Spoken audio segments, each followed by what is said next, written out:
Welcome back. There is a live look outside from the Oregon coast. That's our Inn at Spanish Head Resort Hotel camera in Lincoln City. Thanks for watching Afternoon Live.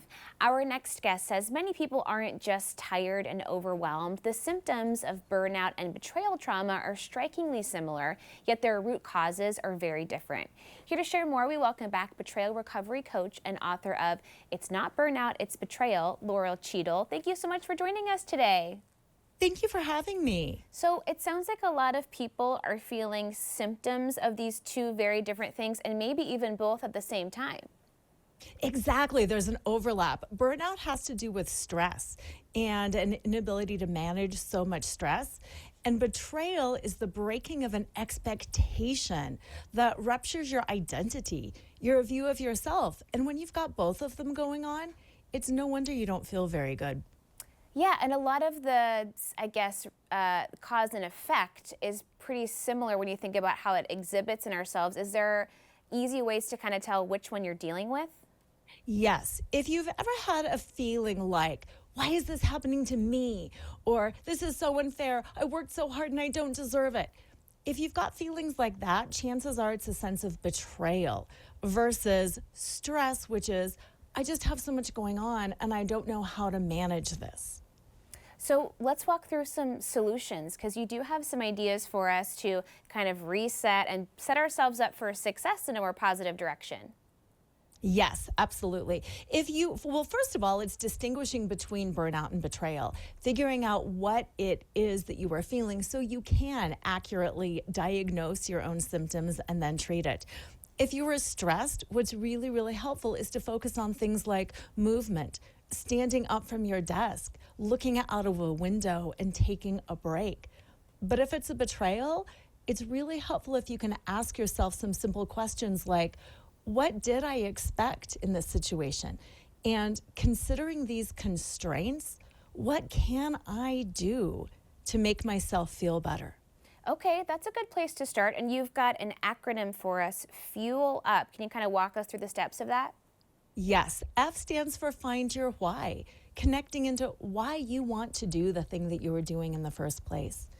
U is about uncovering what's really going on. Is it burnout or is it betrayal? E stands for expectation management.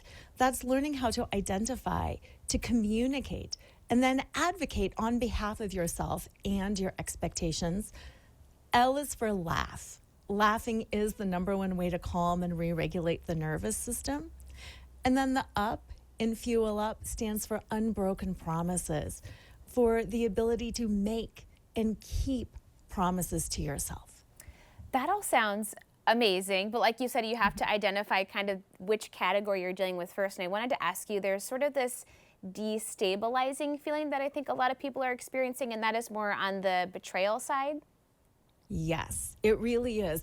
And a couple of things I want to point out with betrayal. There doesn't have to be a bad actor.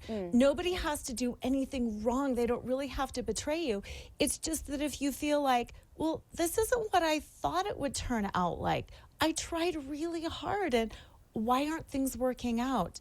Yes, it's betrayal, and no, nobody intentionally did wrong by you. Is that really hard for people to accept when you're, especially if it's somebody that you deal with all the time, maybe it's a colleague at work and you're looking at them going, I think this is a good person, but something about this just feels off?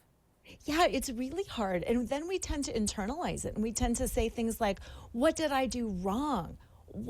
How can I do this better? Oh my goodness, I don't even know what to say or to think.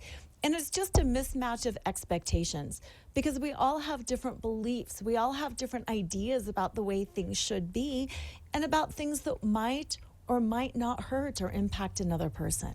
What about the concept of trust erosion on an institutional level? I mean, all this sounds like it kind of chips away at your energy. That sounds pretty exhausting. It's very exhausting. I'm glad that you mentioned that. And yes, on an institutional level, on a world level, major events like 9/11 or the COVID pandemic really interrupted the way that we think and feel about the world, systems that we counted on and relied upon. And it really causes us to think, whoa, if this can happen, what else can happen? Underpinning that is that feeling of, am I safe? And who can I trust and how can I protect myself? I'm thinking about that concept of your body remembers. Probably a lot of us are walking around not realizing how all of these events over time, they really do weigh on you and you don't realize you're carrying all of that at once. Yes, you're so right. And then you end up doing things like snapping at somebody or being frustrated or getting sick. And then again, you start thinking, well, what am I doing wrong? Why aren't things working out? Instead of realizing, you know what? I need time to process. I need time to grieve.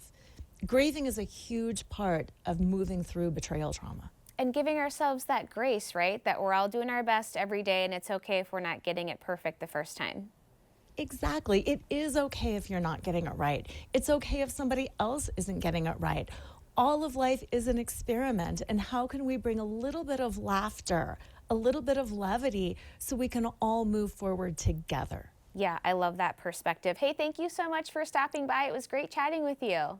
You're welcome. Thanks for having me. Of course. Okay, Laura's book again is It's Not Burnout, It's Betrayal. We'll have more information on our website at katu.com.